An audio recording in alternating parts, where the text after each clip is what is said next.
Good morning, students. Welcome back to the accountancy classes. So today we will do 1 marks question, that is the MCQs from your chapter 2nd, that is the basic accounting terms. So in your book DK Goel we have very first MCQ, that is current liabilities. जो हमारे पास current liabilities होती हैं उसमें क्या क्या include होता है? Bill payable, outstanding expenses, creditors या ऑल ऑफ दिस.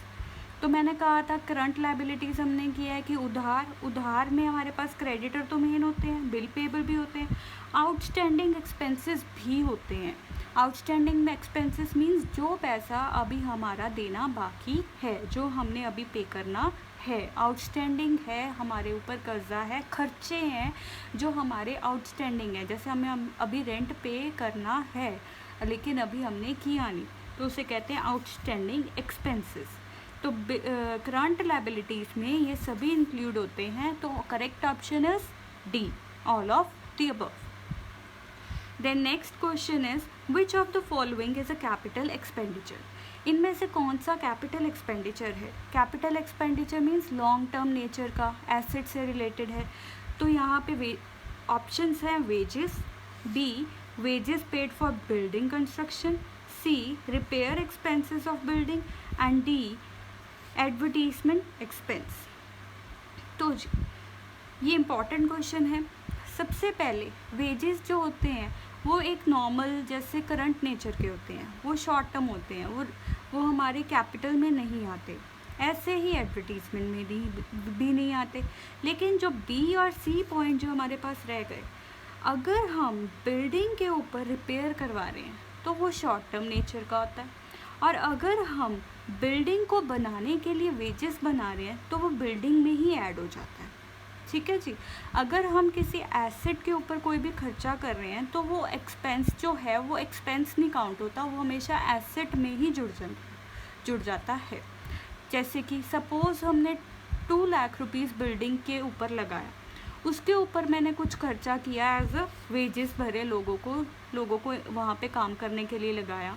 तो जो उसके ऊपर खर्चा कर रहे हैं तो वो जब हम रिकॉर्ड करेंगे तो वो खर्चा नहीं रिकॉर्ड करेंगे, हम करेंगे बिल्डिंग के 2 लाख में वो जो खर्चा है उसे ऐड कर देंगे. तो हमारे पास करेक्ट ऑप्शन क्या है? Wages paid for construction, building construction. Done. Then after this we have very third question, MCQ third of your book DK Goel, that is third MCQ हमारे पास है, a person who owes money to the firm is called. जो person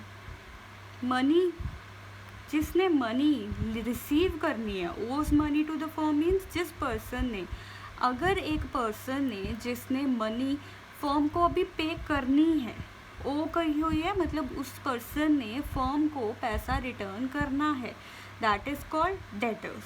यानी कि firm को receive करनी है और डेटर को पे करनी है, तो that person is called debtor. So our correct option is debtor. ठीक है. क्रेडिटर वो क्या है? जिसको फर्म ने पे करना है. डेटर कौन होता है? जिससे फर्म ने लेना है. और अगर एक पर्सन ने फर्म को देना है तो वो क्या हो गया? डेटर. हमने लेना है और डेटर ने देना है. Done. Then fourth question is goods. What do you mean by goods? Goods means commodity to be bought and sold, commodity to be bought but not sold, commodity to be used as an asset, या all of these. तो हमने क्या किया था? Goods में क्या आते हैं? वो गुड्स जो हम लाते हैं एंड सेल कर देते हैं, वो गुड्स जो हम मैन्युफैक्चर करते हैं सेल कर देते हैं. लेकिन कोई भी एसेट है वो तो कभी भी नहीं आता.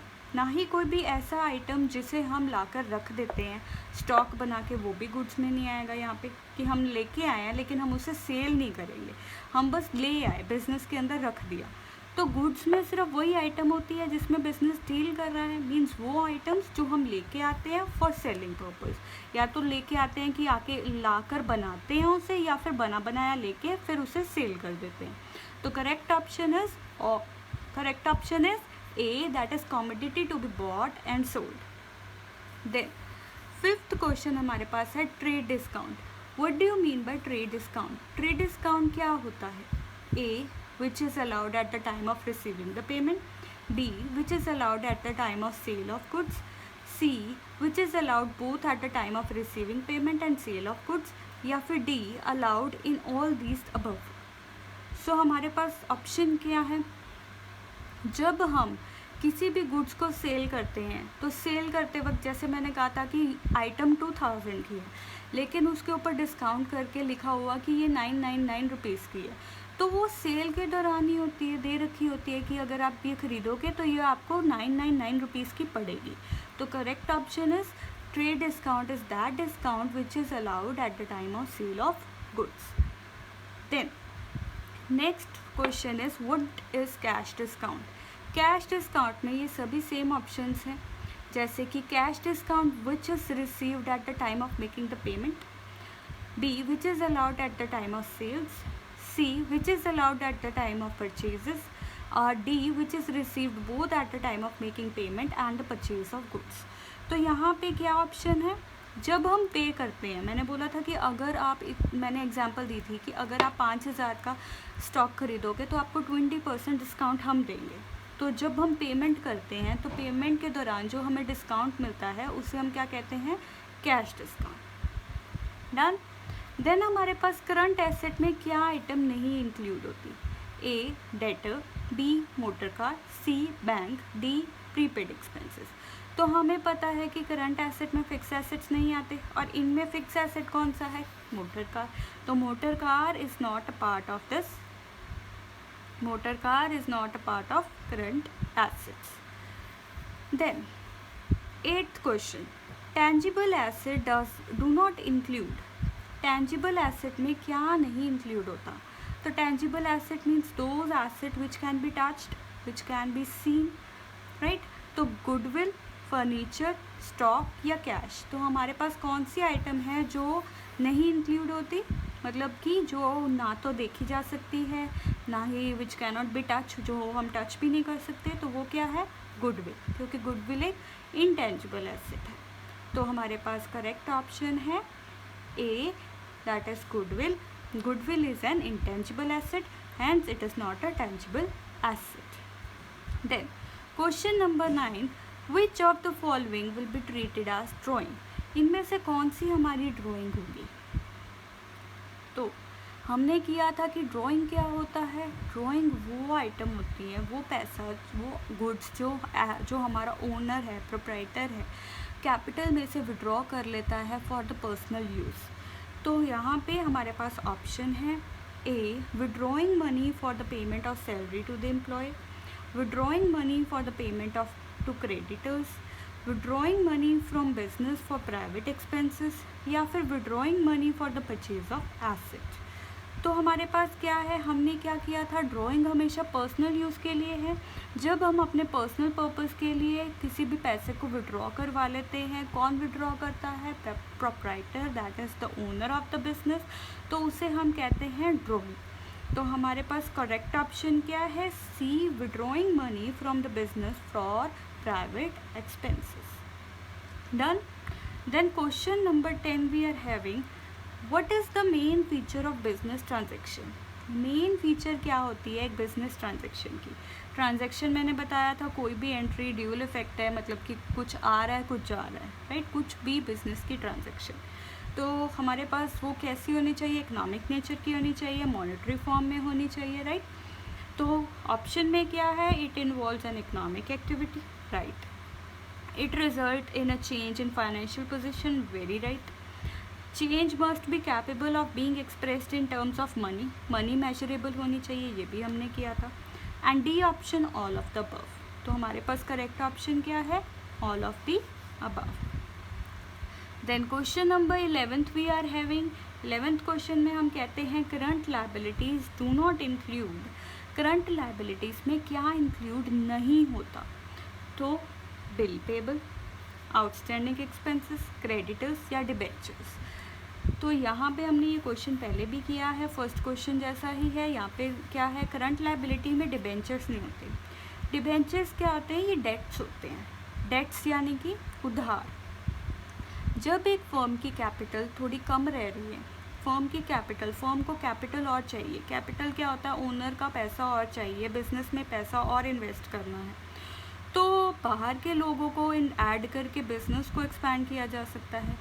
वैसे ही डेटर्स खरीदे जा सकते हैं। डेटर्स क्या होते हैं?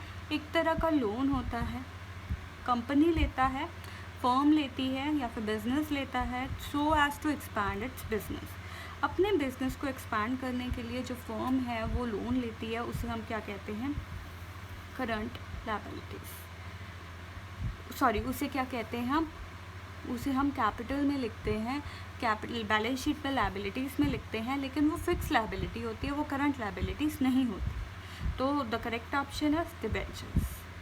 Correct option is D, debentures. Then question number 12 में है purchases refers to the buying of stationery for office use, या एसेट फॉर द फैक्ट्री, या गुड्स फॉर रीसेल, या फिर इन्वेस्टमेंट। तो परचेज हम किसकी करते हैं? हमेशा गुड्स की। हम बिजनेस जिसमें डील कर रहे हैं उसी की ही परचेज होगी, उसी की ही सेल होगी, और जिनमें डील करते हैं उसे क्या कहते हैं? गुड्स। तो यहाँ पे परचेज किसकी होती है? Goods for resale. तो correct option is C, goods for resale. Then question number 13 we are having. 13 question के according the term sale is used only for the sale of and dash is never used for the sale of। कौन सी term जो use होती है for sale of goods, right? Goods के बारे में use होती है, लेकिन एसेट के बारे में कभी नहीं यूज़ होती, क्योंकि मैंने अभी बताया कि परचेज और सेल ये दो ऐसी टर्म्स हैं जो हमेशा ही हमारे जो जिस बिज़नेस जिसमें डील कर रहा है उसी से रिलेटेड होती है। तो ये हमेशा डील किससे कर रहा है उसे क्या कहते हैं? गुड्स। अगर वो एसेट है तो वो नहीं आता है इसमें। तो correct option we are having is D, goods and assets. Done.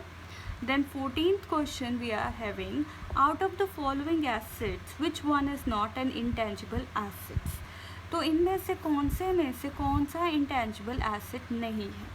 A patent, B investment, C goodwill and D trademark. Intangible asset कौन सा होता है? Which cannot be touched, which cannot be seen. तो हमने उसमें एग्जांपल की थी, जो ये पेटेंट, गुडविल, कॉपीराइट्स होते हैं, ये सभी क्या होते हैं? ये हमारे पास एक राइट होता है जिन्हें हम देख नहीं सकते, but we are having a right. But जो इन्वेस्टमेंट है वो एक इन्वेस्टमेंट है, it can be touched. Investment यानी कि जैसे मैंने एफडी कराई, एफडी के कागजात होते हैं, डॉक्यूमेंट्स होते हैं, तो it is an asset which can be touched. So the correct option is B, investment is not an intangible asset. Then question number 15, at the end of the financial year during which the sales of good was worth rupees 5 lakh and the closing stock is valued at 40,000, this is a हमने कहा कि एक accounting year के and में goods की cell की थी 5 लाख की, क्लोजिंग स्टॉक था 40,000 का। तो क्या है ये? इवेंट है, रिजल्ट है, ट्रांजैक्शन है, या फिर बोथ इवेंट एंड ट्रांजैक्शन है, या फिर इनमें से कुछ भी नहीं है? इनमें से कुछ भी नहीं है। तो 15th क्वेश्चन का हमारे पास रिजल्ट क्या है? हमारे पास हमने सेल की 5 लाख की, तो ये हमारे पास बहुत एक इवेंट भी है और एक ट्रांजैक्शन भी है, क्योंकि हमारे पास क्लोजिंग स्टॉक बता रखा है, रिजल्टिंग फिगर बता रखी है, तो वो इवेंट भी है, और हमारे पास एक नरेशन भी बता रखी है कि हमने सेल कर दिए 5 लाख रुपए के गुड्स, तो ये हमारे एक ट्रांजैक्शन भी है। Then which of the following is a capital expenditure. इनमें से कौन सा जो है वो एक कैपिटल एक्सपेंडिचर है? wages paid for repair of business, wages paid for whitewashing of building, wages paid for construction of building, या फिर wages paid for cleaning of building। तो मैंने कहा था कि सिर्फ और सिर्फ जो बिल्डिंग से रिलेटेड जो डायरेक्ट एक्सपेंसेस हैं, क्योंकि यहाँ पे सभी में बिल्डिंग की बात हो रही है, एसेट की बात हो रही है, एसेट के ऊपर लगने वाला जो भी डायरेक्ट एक्सपेंसेस है कैपिटल नेचर का, जैसे हम कहें वेजेस है, वेजेस हमने पे किए हैं लेकिन वो बिल्डिंग को बनाने के लिए किए हैं, तो वो हमारी एक कैपिटल नेचर का बिल्डिंग में ही ऐड हो जाएगा। तो we have a very correct option है C, wages paid for the construction of building. The 17th question हमारे पास है, consider the following items: prepaid salary, accrued interest that is receivable, जो हमने अभी रिसीव करनी है, प्रीपेड मीन्स हमने पहले ही सैलरी दे दी, third is long short term loan, and fourth one is bank overdraft. तो हमारी करंट लायबिलिटी में क्या इंक्लूड होगा? सभी, या फिर ये तीन, या फिर फोर्थ थर्ड वन, या फिर थर्ड एंड फोर्थ. तो हमारे पास करेक्ट ऑप्शन में हमारे पास, हमें पहले देखेंगे कि हमें देखना है current liability. Current liability means जो हमने पे करना है. तो हमने प्रीपेड एक सैलरी है, प्रीपेड सैलरी मीन्स वो सैलरी जो हम ऑलरेडी पे कर चुके हैं, पहले ही पे कर दी. जैसे हम कहते हैं ना, फ़ोन का प्रीपेड टॉक टाइम है, हमने पहले ही पे कर दिया, रिचार्ज करवा लिया, तो पे कर चुके. लायबिलिटी क्या है? कुछ भी नहीं. सेकेंड पॉइंट में क्या है? इंटरेस्ट रिसीव करना है, पे नहीं करना, इंटरेस्ट रिसीव करना है. तो हम क्या कर रहे हैं क्वेश्चन में? लायबिलिटी. तो हमें तो रिसीव होना, ये तो ऑपोजिट है, तो ये भी नहीं है. Short term loan short term है, हमें पे करना है, तो ये तो आ गया. और बैंक ओवरड्राफ्ट हमने पैसा बैंक में से ज़्यादा निकलवा लिया, माइनस में बैलेंस चले गया, उसे कहते हैं बैंक ओवरड्राफ्ट. तो ये भी एक करंट लायबिलिटी होती है. तो हमारे पास करेक्ट ऑप्शन होगा T, that is third and fourth are the current liabilities of a business. So this is all about our chapter number 2, that is the basic accounting terms. Today we have covered all the basic terms.